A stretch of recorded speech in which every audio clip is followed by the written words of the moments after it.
von meiner tollen Community schon immer gewünscht und ich habe mich endlich getraut. Ich habe den Königstiger in der Ausführung B gebaut.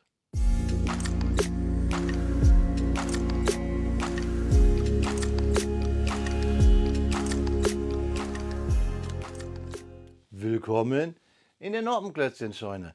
Mein Name ist Blockstar und auf die Community hören ist ja gar nicht mal so schlecht. Denn heute baue ich das Kubi-Set 2540, das 1000 Steine hat und den Panzerkampfwagen 6, den Tiger 2 in der Ausführung B, den Königstiger enthält. Und dieses Fahrzeug ist eigentlich ganz wichtig und prägend und deswegen muss ich es euch endlich mal vorstellen. Es ist aus 2021, aber reicht eigentlich bis heute August 2024, denn dieses Fahrzeug ist wirklich, was den Maßstab 1:28 geht, eigentlich prägend für alle großen Kobi-Panzer, auf jeden Fall deutsche Panzer, bis halt eben jetzt. Und deswegen wird es Zeit, uns mal den Karton hier genauer anzuschauen. Wir bauen dieses Set zusammen und Freunde, ja, es gibt eine Limited Edition dazu. Die habe ich sogar, die Nummer 3 müsste es sein, also ein ganz, ganz seltenes Set. Das heben wir uns nochmal auf für später. Trotzdem sprechen wir über beide Versionen. Also deswegen nichts wie jetzt auf meinen Bautisch, dann schauen wir uns die tollen Klemmbausteine, die prägend sind, genauer an.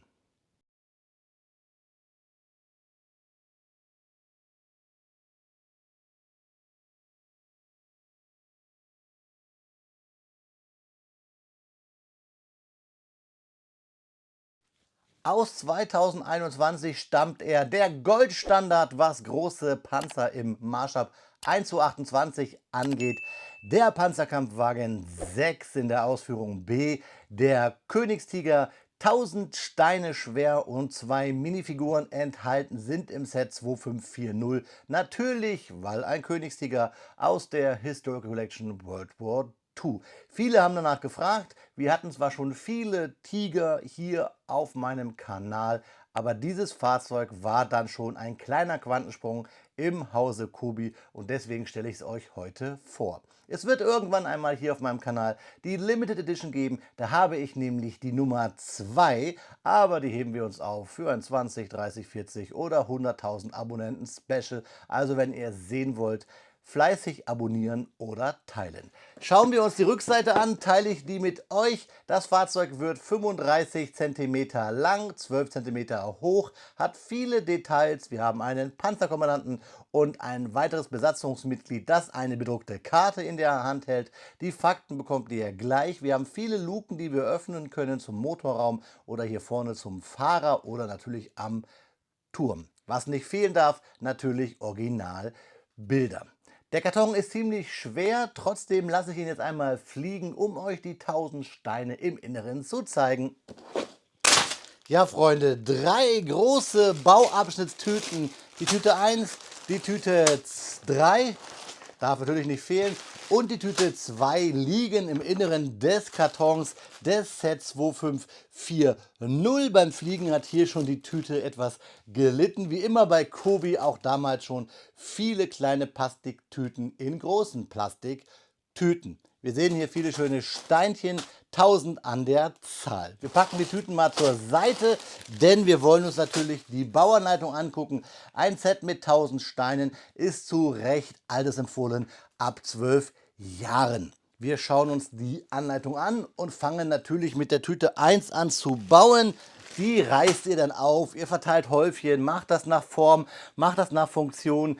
Wie auch immer ihr das wollt, sortiert euch die Steine halt einfach nach euren Gusto und klemmt drauf los. Beachtet bloß immer auf der ersten Seite bei Kobi-Anleitungen die Legende, damit ihr wisst, welchen Bracket, welchen Slope, welche Achslänge ihr benutzen müsst. Immer hier so mit A, B, C und so weiter mit Buchstaben gekennzeichnet.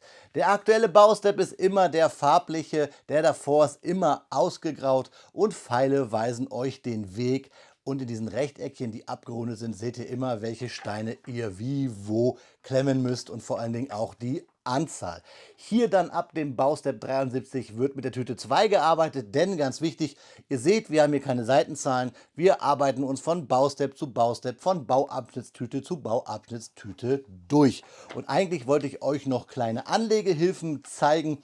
denn man muss nicht immer Noppen zählen, sondern ab und zu muss man einfach nur hier schauen, wie lang ist mein Steinherd in der Gegend und dann kann man ihn verklemmen. Fertig sind wir dann mit dem Baustep 240. Ich habe schon mal geschaut. Da, wenn wir den Motor hinten in unseren Tiger B platzieren. Wichtig immer, auch bei älteren Sets, wenn euch Steine fehlen, kontrolliert sich hier, wenn vorhanden, auf der Teileliste. Dieses Set ist noch so jung, dass wir schon eine haben. Und vor allen Dingen, ganz wichtig, die Webseite hier, kobi.eu/service, da könnt ihr dann die Steine anhand der Nummer monieren, falls welche fehlen. Das kommt ab und zu mal vor. Und ganz wichtig für mich immer, bei so älteren Sets sind jetzt ja auch hier Standaufnahme des Videos 3 Jahre, ist immer dieser Blick in die Vergangenheit, die Zeitmaschine, um zu schauen, welche Sets gab es damals. Und vor allen Dingen, Freunde, könnt ihr mal hier auf dem i gucken, das ist nämlich auch eine kleine Zeitmaschine. Da findet ihr nämlich meine Kobi-Playlist und dann könnt ihr mal gucken, welches Review ich vielleicht zu den hier abgebildeten Fahrzeugen schon erstellt habe. Es lohnt sich auf jeden Fall. Und was sich auch lohnt, sind natürlich hier diese Sammelkarten. Was sich bloß nicht lohnt, ist dieses Auszuschneiden für das Kobi Board Game, das Tabletop Game, was wir hier irgendwann mal spielen werden. Aber Freunde, dazu muss ich mir erst noch mehr Karten in Kopie besorgen, denn ich werde einen Teufel tun, meine Anleitung zerschneiden. Was ich aber jetzt tun werde, ist euch einladen, hier den Fakten zu lauschen, und ich wünsche mir viel Spaß beim Klemmen und euch beim Zuhören, liebe Freunde.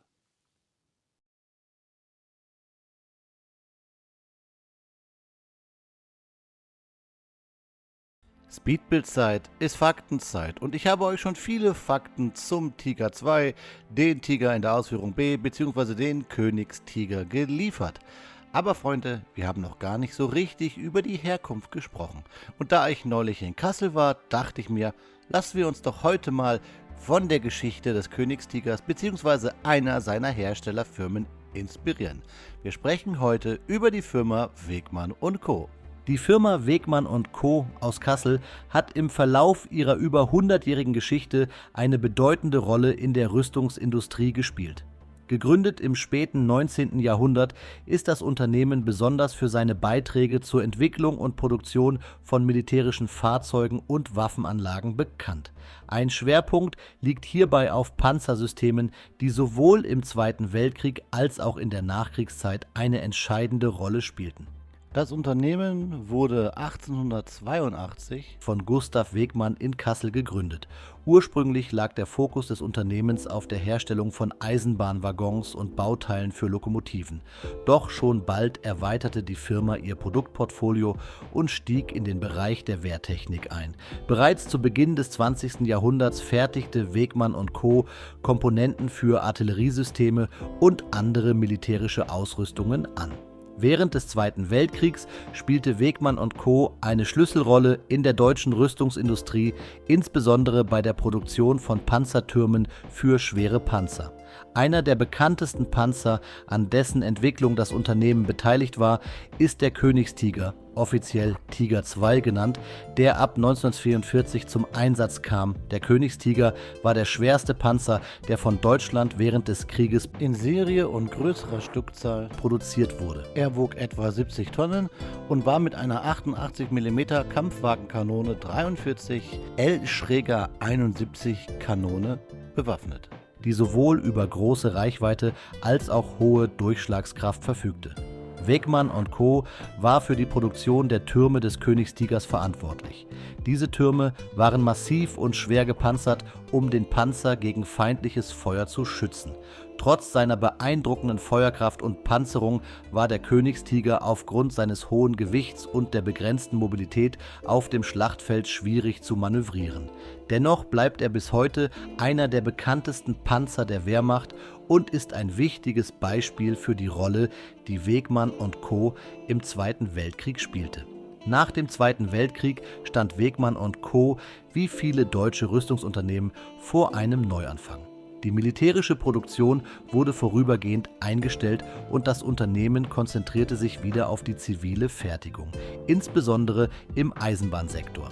Mit dem Aufbau der Bundeswehr in den 50er Jahren begann Wegmann und Co. jedoch erneut mit der Produktion militärischer Systeme. In den folgenden Jahrzehnten stieg das Unternehmen wieder zu einem führenden Hersteller von Waffensystemen und Panzerkomponenten auf. Ein entscheidender Wendepunkt war die Beteiligung von Wegmann und Co. an der Entwicklung des Leopard 1 Panzers in den 60er Jahren.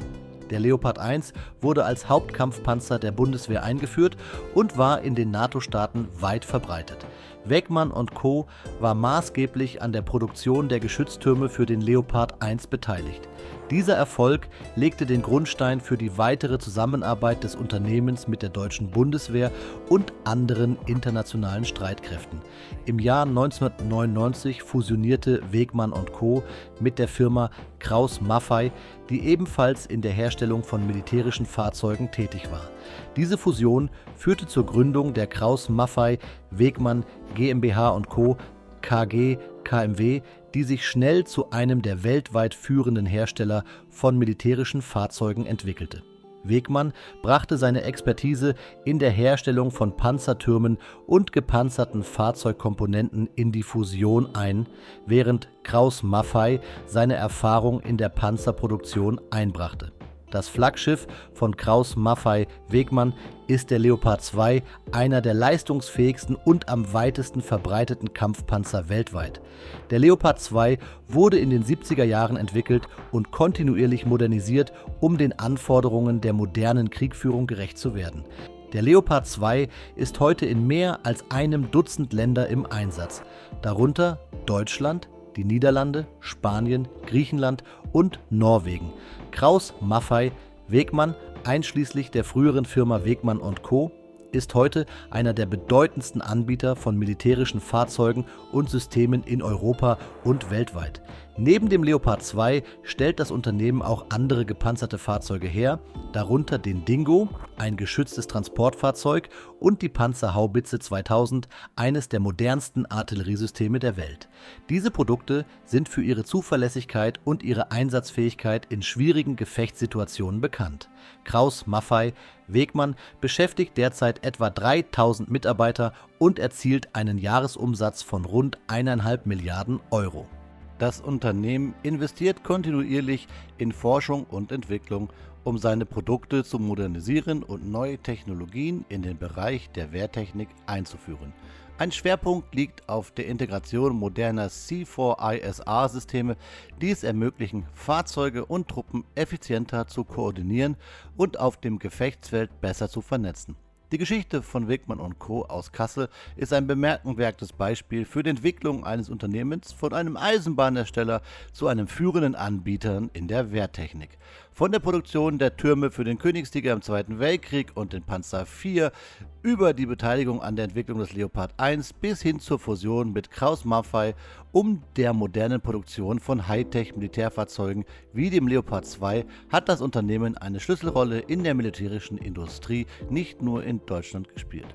2015 schlüpfte Krauss-Maffei Wegmann und der französische Wehrkonzern Nexter unter das Dach der KNDS Holding, um gemeinschaftlich die großen anstehenden Rüstungsentwicklungen für das neue Jahrtausend anzugehen, wie zum Beispiel den gemeinsamen französischen und deutschen Kampfpanzer, quasi den Nachfolger der Leclerc bzw. der Leopardpanzer. Ja, Freunde, das waren die Fakten hierhin und jetzt viel Spaß bei den Fakten bzw. den Klemmbaustein-Review zum Kobiset 2540.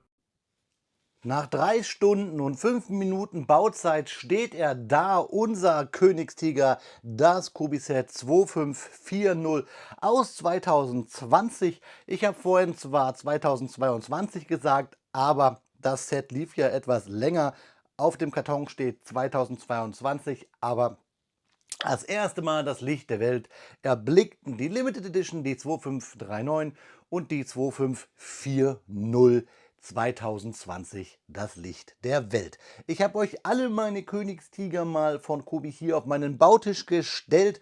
Wenn ihr die Videos dazu sehen wollt, einfach hier oben auf dem i, denn es ist eine komplizierte Geschichte mit den Königstigern. Wir haben hier zum Beispiel unsere 2480, wir haben hier unsere 2480 und A-Version gab es davon auch, also 2480A. Und da drüben haben wir unsere 3112 in der Limited Edition im Maßstab 1:35. Und generell gab es dazu ja auch noch eine normale Version, die 3113. Aus diesem Jahr, ganz frisch, wie gesagt, oben auf dem i könnt ihr mal gucken. Ja, 4 Königstiger, die unterschiedlicher nicht sein können, aber ich wollte euch mal einfach hier die Evolution des Königstigers bei Kobi zeigen, des Panzerkampfwagen 6 in der Ausführung B, den Tiger 2, weil wir mit diesem Set hier, glaube ich, die detailreichste Version haben. Natürlich jetzt mal die 1:35 Version ausgelassen. Und dieses Set war halt, finde ich, maßgebend für viele andere Fahrzeuge, die dann kamen, wie aktuell die Tiger natürlich, also die Tiger 1, 2586 zum Beispiel, oder der Sturmtiger, der Jagdpanther, der Elefant, der Ferdinand und wie sie alle heißen.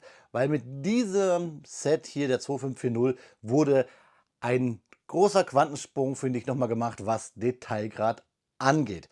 Die neueren Panzer, die größeren 1:28, haben natürlich alle abnehmbare Türme und man kann dann reingucken.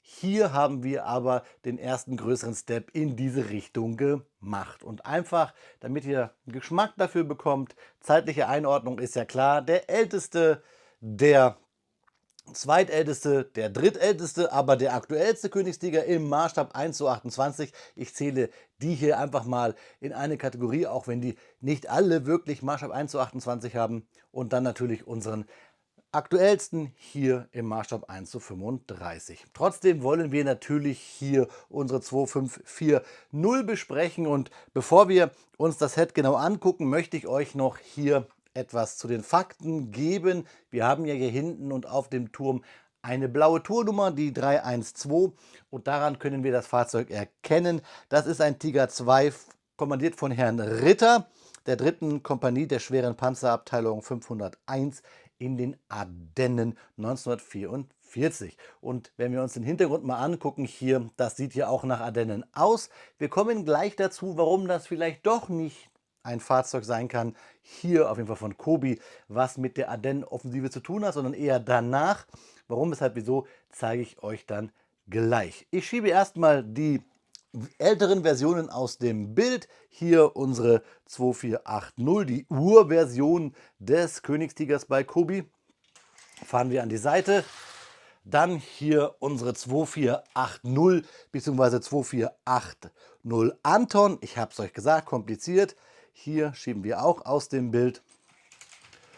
Und unsere 3112, die lassen wir aus dem Bild fahren, denn ihr seht hier, rollt ganz gut, ein schönes Fahrzeug, hat Spaß gemacht zu bauen.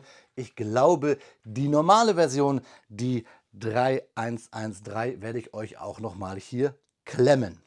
Zur Bauanleitung, so steigen wir ins Review ein, kann ich eigentlich nur sagen, man merkt schon, dass sie hier damals dicker geworden ist. Sie ist halt 1000 Teile schwer, aber ich habe hier nichts zu meckern.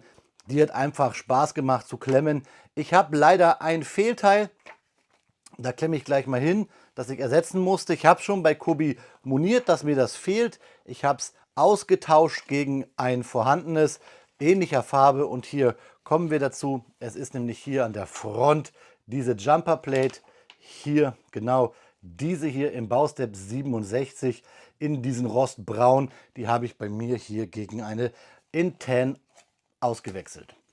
Ja, also zur Anleitung, sonst kann ich nicht meckern. Hier steht zwar 12 plus, aber ich glaube, dass auch schon man ab 10 plus dieses Set hier vielleicht bauen kann, weil gar nicht so viele kleine Teile dabei sind. Und ich würde empfehlen, immer zusammen mit einem Erziehungsberechtigten oder einen, der so ein bisschen einen geschichtlich aufklären kann, das mit Kindern zu klemmen. Ist irgendwie so mein Ansatz. Nicht, dass ihr meine Kinder seid, weil ich euch immer geschichtliche Fakten erzähle, aber ich finde, es passt ganz gut. So, und warum dieses Set auch so cool ist und warum ich gerade hier aus dem Bild die 1:35er Version habe rollen lassen, ist, weil dieses Set hier auch super gut rollt. Es rollt klasse, es ist vielleicht mein lauffähigster großer Panzer. Liegt einfach daran, dass wir hier die breiten Ketten haben. Wir sehen hier, wir haben 3 Tubes, also wir haben die breiten Ketten, die wir bei den anderen Versionen nicht hatten. Da haben wir nämlich zum Beispiel nur 2 Tubes auf den Kettengliedern. sieht man hier, rollt auch gut, also nur nicht ganz so gut, ihr seht es hier, ähm, aber mit den 4 Ketten, beziehungsweise den 4er Breiten mit 3 Tubesketten, hier läuft es sich dann wohl doch noch am besten. Und wie gesagt, mein Bauuntergrund hier, der ist immer ziemlich, ja, nicht so gut befahrbar mit Ketten, weil er sehr glatt ist. Deswegen freue ich mich ganz besonders, dieses Fahrzeug hier euch so rollend, so schön präsentieren zu können. Gucken wir uns an, was wir dabei haben. Das ist einmal natürlich hier das Typenschild der Slope, einmal 4 Panzerkampfwagen 6 Ausführung B Königstiger. Richtig cool, richtig schön, gibt was her, kann man gut im Regal neben sein Fahrzeug stellen. Wir haben einen Motor dabei, ich habe schon viele Motoren gebaut. Dieser hier gefällt mir deswegen, weil er hier oben weiß ist und diese Zylinderblöcke auch gedruckt sind. Und generell hier auch diese Scheiben, die ja ans Getriebe gehen, auch richtig toll bedruckt. Mir gefällt dieser Motor. Ich habe halt schon bei vielen Panzern Motoren gebaut. Ich mache ja immer den Gag, dass ich eigentlich schon hier eine Maybach-Motorenfabrik bauen könnte. Vielleicht mache ich mal so ein Diorama. Ich habe bestimmt schon 7 oder 8 Motoren an der Zahl. Hier aber schön in diesem Weiß. Warum, weshalb ich den draußen habe und warum er hier unten Noppen hat, zeige ich euch gleich, denn ihr könnt es erahnen, man kann den Motor nämlich hier reinbauen. Dann haben wir für die Minifiguren noch eine kleine Karte, und zwar diese hier. Und da seht ihr ganz fett Bayern und hier so ein bisschen Frankreich angedeutet. Und ja, auch hier unten dann, ich weiß gar nicht, ob das Gau-Eingliederungen sind. Ganz genau kann ich es nicht sagen, da kenne ich mich nicht so gut aus. Aber irgendwie lässt vermuten, dass dieses Flieschen hier, diese Fliese, 3 Noppen lang und 3 Noppen hoch, hier vielleicht so eine Marschfliese anzeigt, denn dieses Fahrzeug ist nach der Ardennenoffensive nach Ungarn verlegt worden, zur Plattensee-Offensive, zur Plattensee-Schlacht. Vielleicht zeigt das hier quasi den Weg nach Ungarn irgendwie, keine Ahnung. Lustig ist auf jeden Fall, dass wir hier ein 1x1 mit so einer Bar haben, weil wir somit die Fliese dann den Figuren in die Hand drücken können. Und das mache ich auch sofort, aber erst möchte ich euch noch zeigen, was wir an Steinchen über hatten, denn das gehört ja immer dazu. Eine Tüte mit Steinen, die über sind. Hier haben wir sogar einen Slope dabei, ein 1x2er. Hier haben wir auch so einen halben Slope, beziehungsweise auch 1x2er, aber mit einem halben Slope obendrauf und eine ganz normale 1x2er Plate und viele Bolzen und Haken. Das gefällt mir. Irgendwie bei diesen älteren Set, wie gesagt 4 Jahre alt, sind immer irgendwie mehr Steine über. Das gefällt mir. Aber jetzt kommen wir zu den Figuren. Wir haben hier einen Herr in weiß, weißes Hemd, sogar Hautfarben bedruckt, also er hat kein T-Shirt unter. Diese Feldmütze 43, meine ich, auch schön bedruckt hier mit den Adler und der Kokette. Kokette, nicht Kokette, Korkade. Gut, dass ich nicht Krokette gesagt habe. Ihr wisst, was ich meine. Und dann hier schwarze Hose, durchgängig mit Schuhen, also keine zweiteiligen Schuhe damals und von hinten keine Drucke. Aber diese Figur hält auf dem Karton die Fliese in der Hand. Ihr seht es vielleicht da unten. Und das können wir hier auch machen mit diesem Stein. Das hat Kubi gut gelöst. Damit wir halt hier diese Hände nicht überspannen, kann ja schnell mal Spannungsrisse geben. Und da haben wir dann diese Figur mit dieser viel zu großen Landkarte. Ja, wir packen sie an die Seite, schauen uns dann nochmal hier unseren Panzerkommandanten an, in so einer, ja, angedachten, sagen wir mal in der damaligen Kobi-Drucktechnik angedachten späten Heerespanzeruniform, nämlich hier mit grüner Hose, mit schwarz angedruckten Schuhen oder Stiefeln und dann hier der typischen Panzerjacke, Weste mit Koppel, Pistole und hier auch mit einem eisernen Kreuz. Und er schaut sehr, ja, erschreckt wahrscheinlich. Der Schrecken des Krieges steht ihm im Gesicht und wir haben hier ein Schiffchen mit den rosa Abzeichen, also rot hier und hier auch an den Litzen am Kragenspiegel, alles rot, so wie es sich gehört. Und er hat sogar ein Panzervernichtungsabzeichen hier auf der Schulter, also eine richtig coole Figur, die wir aber bei Kobi schon so kennen. Ja, Figur geht nochmal an die Seite. Wir haben dann noch eine Kiste dabei und in dieser Kiste liegt eigentlich Munition, aber diese Kiste ist dafür da, dass wir nämlich hier das Play-Feature ein bisschen herausheben können. Ich nehme beim Panzer den Turm ab, so, denn der Panzer, ich möchte euch mal in der Gänze zeigen, den Panzerturm, hat hier das Balkenkreuz, da diese 312, also 3. Kompanie, 10. Quatsch, 1. Zug, 2. Fahrzeug, so müsste es ungefähr sein. Wir haben hier eine Klappe, wo wir eine Figur reinstellen können. Und wir haben hier eine Klappe, wo wir eine Figur reinstellen können. Und ihr seht schon hier etwas Goldenes durchblicken. Und das haben wir nämlich hier. Hier hinten haben wir nämlich eine Luke, die auch bedruckt ist, die auch sogar so 2 Schlitze hat da. Da können wir nämlich die Munition zuführen bzw. auswerfen, so ähnlich wie das ja auch damals war. Hier einfach hinten rein, zack, diese 2 Geschosshülsen sind mit beim Panzerchen dabei. Zack, hinten rein, Klappe zu, Affe tot. Gefällt mir ganz gut. Dann haben wir natürlich eine MG dabei und wir haben hier eine tennfarbene Mündungsblende, die ich auch für alle treuen Zuschauer richtig rum drauf gemacht habe. Und wir haben an der Seite hier mit so C-Clamp-Technik, beziehungsweise mit solchen Clamps auf Bars, diese Kettenglieder hinten an die Schräge, was ich auch ganz cool finde, weil, jetzt kommt's, ein Verweis, Kubi verweist ja oft gerne auf sich selber. Beim Königstiger im Maßstab 1:35 im Review habe ich noch nämlich gesagt, was ist denn das für eine komische Bautechnik hier? Und ihr seht, es ist fast die gleiche Bautechnik beim Maßstab 1:35 wie bei der 2540. Sie ist bloß nach hinten gerutscht. Und das finde ich ganz cool, dass Kubi hier so ein bisschen Ideen recycelt. Warum auch nicht? Man muss ja das Rad oder den Panzer bzw. die Panzerkettenbefestigung am Turm nicht immer neu erfinden. Ich lasse den Turm gleich mal ab, denn dann kann ich euch hier das wunderschön laufende Fahrwerk zeigen, nämlich einmal von hinten anfassen hier, da ist mit am stabilsten. Wir drehen um und sehen, dass wir von unten noch so eine alte Kubi-Bauweise fast haben, nämlich einfach hier die Plates und darauf dann die Achssteine, hier, die dann unsere Räder halten mit Bolzen und auch wir haben noch die alten Antriebsräder. Aber dann irgendwie die Aufbauform hier ist schon etwas moderner. Hier an der Seite viel mit Slopes. Und hier, wenn ihr in der Bauanleitung mal nachlesen wollt, ich habe sie euch unten verlinkt, beziehungsweise wenn ihr alle größeren deutschen Panzer, die ich gebaut habe, mal danach verfolgt, haben wir hier ja in diesen Steinen die Hakentechnik. Es sind immer Haken drin, die diese Steine gerade halten. Und trotzdem können wir es so leicht verbiegen, dass wir diese schrägen Schutzbleche hinbekommen. Was ich auch ganz cool finde, ist, die Drucke, habe ich gerade euch schon gesagt, hier haben wir ein großes Wedge-Teil, was bedruckt ist und man erkennt fast kaum einen Unterschied zwischen einem richtig gepressten Stein in der Farbe und der bedruckten Fliese hier. Das finde ich richtig klasse. Dann haben wir hier oben Luken, die wir auf und zu machen können. Typische Kubi-Bautechnik hier mit diesen Bars. Da seht ihr es vielleicht, können wir zulunsen, aber Freunde, Figuren reinpassen tun da keine. Es sei denn, es sind Nanofiguren. Dann hier vorne ja, der fehlende Stein. Und dann hier auch durch mit diesen umgekehrten Slopes gebauten Front, dieser massiven Front, die beeindruckend bei diesem Fahrzeug war. Dann Schutzbleche, hier vorne auch ganz cool. Wir haben einen Spaten, wir haben diese angedeuteten Stahlseile und wir haben hier Rohre, die wahrscheinlich für die Pflege und Wartung des Geschossrohres da waren. Ja, ihr wisst ja, ne, Putzen ist der erste Step der Wartung. Und hier hinten haben wir dann quasi die Öffnung zum Ankurbeln, zum Zünden des Motors. Wir haben hier sogar einen Stab, der so ein bisschen diese Kurbel simulieren könnte. Ich muss sagen, beim Königstiger finde ich das Heck immer ziemlich sexy. Es ist fast so sexy wie beim Panther oder beim Tiger mit diesen Tubes. Das gefällt mir richtig gut. Und dann haben wir hier die Motorklappe noch einmal. Ich habe leider einen ziemlich verhunzten Stein da. Das gefällt mir nicht. Vielleicht moniere ich den noch bei Kubi. Mal schauen. Hier wieder 2 Drucke.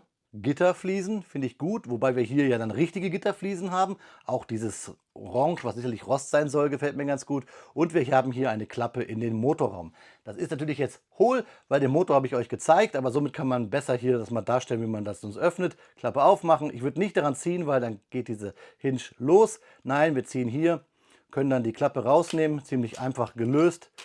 Das habe ich sogar zu stark gezogen. Da, das ist die Klappe. Ich habe nämlich hier sogar schon eine Fliese mit abgenommen. Ihr seht, richtig cool bedruckte, Metallic bedruckte Fliesen, große Fliesen, die hier so ein bisschen ja, Lüfter darstellen sollen, auch Lüftungsrippen. Und wir können dann hier den Maybach-Motor auf diese Jumperplate da unten versenken. Einfach auf die Noppen drauf, man muss es nur treffen. Es kann sich immer so leicht verkanten, nicht verkeiteln, wollte ich schon sagen. Uiuiui, böses Wort. Also da haben wir den Motor drin und dann einfach die Klappe wieder drauf. Und schon ist unser Motor drin, Klappe zu und wir haben den Motor in unserem Fahrzeug drin. Das gefällt mir, das macht Spaß. Und hier auch wieder diese Schürze. Jetzt stecken wir es wieder zusammen, um uns das Fahrzeug noch einmal in der Gänze anzuschauen. Wir können hier schön den Turm drehen. Wirklich ein herrliches Fahrzeug und ich weiß wirklich nicht, warum ich so lange gewartet habe, dieses Fahrzeug für euch einmal zu klemmen. Ihr bekommt jetzt natürlich wie immer an dieser Stelle Detailbilder. Ich schiebe wieder die ganze Königstiger-Familie zusammen, wie sie sich gehört, denn man soll ja gute Freunde nicht trennen. Und ich wette, dass Kobi gar nicht drum herum kommt, jetzt wo es eine aktuelle 1:35 Version gibt und diese Version jetzt ja schon 4 Jahre alt ist, wird Kobi sicherlich demnächst irgendwann auch nochmal einen noch detaillierteren Königstiger Tiger 2 Panzerkampfwagen 6 Ausführung B auf den Markt bringen. Das kann ich mir gar nicht vorstellen. So wie Kobi verliebt ist in seine normalen Tiger, also die Tiger 1, so zeigt Kobi hier ja auch eine Liebe für die Tiger 2. Also kann es gar nicht anders sein, als dass da noch einmal irgendwann in naher Zukunft so etwas kommt. Kobi ist da leider ja bei manchen Dingen nicht ganz so innovativ, was Ideen angeht. Und ich glaube, wir als Käufer auch nicht, denn wir kaufen solche Fahrzeuge ja und freuen uns. Schreibt mir eure Meinung mal bis hierher unten in die Kommentarsektion. Und eine Sache noch, der Turm, ihr merkt es vielleicht, hier ist etwas eckiger, so wie die hier auch. Daher glaube ich auch, haben wir hier einen Henschel-Turm, der ja auch bei der Firma Wegmann und Co. in Kassel gebaut wurde und deswegen auch die Fakten. Schreibt mir auch gerne eure Meinung zu den Fakten nochmal unten in die Kommentare. Jetzt, wie immer an dieser Stelle, bekommt ihr natürlich Detailbilder, damit ihr von all dem, was ich euch gesagt habe, das mal an die Seite packen könnt und euch selber ein Bild machen könnt. Und lasst mich auch wissen, nach den Detailbildern, was ihr davon haltet. Diese Videos hier, die leben von euren Kommentaren.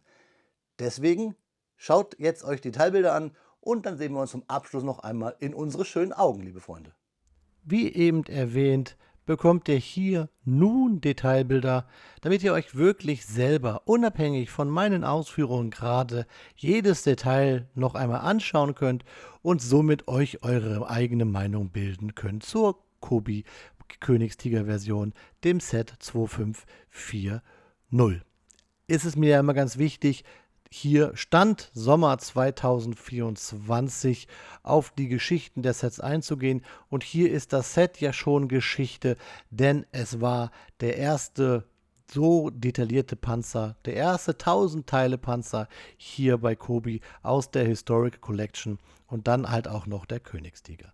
Königstiger ist das Stichwort, ich habe schon viele vorgestellt. Schaut gerne mal auf der Kobi-Playlist vorbei. Generell dürft ihr euch alle meine Videos angucken auf den verschiedenen Playlists, aber für die Kobi-Enthusiasten schaut gerne mal bei der Kobi-Playlist vorbei. Da gibt es viele ältere, aber auch natürlich aktuelle Sets, die hier ja immer durch meine Fakten aufgehübscht sind.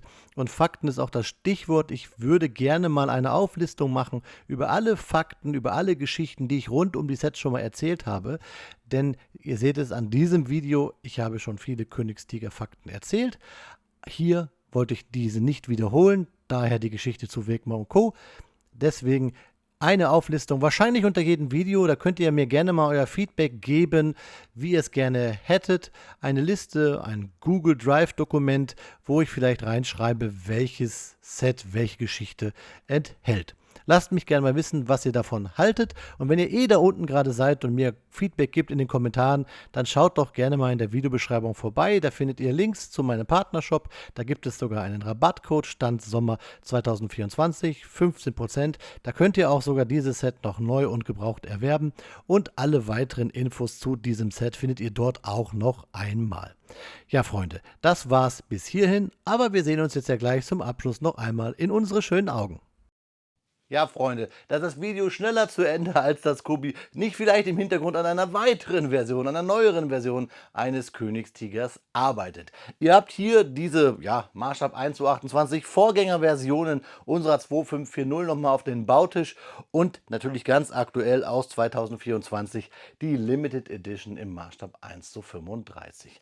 Dies hier ist ja die erste so im Maßstab 1:28, die so einen großen Sprung im Detailgrad gemacht hat und damit meiner Meinung nach, und ich glaube, es kann man auch sehen, wirklich stilprägend war für alles, was dann im großen deutschen Panzerbau bei Kobi kam, auch war. Was meint ihr? Schreibt mir eure Meinung gerne mal unten in die Kommentare und vielleicht könnt ihr mir auch mal vorschlagen, zu welcher Aktion ich die Limited Edition dieses Sets mit der Nummer 3 bauen soll.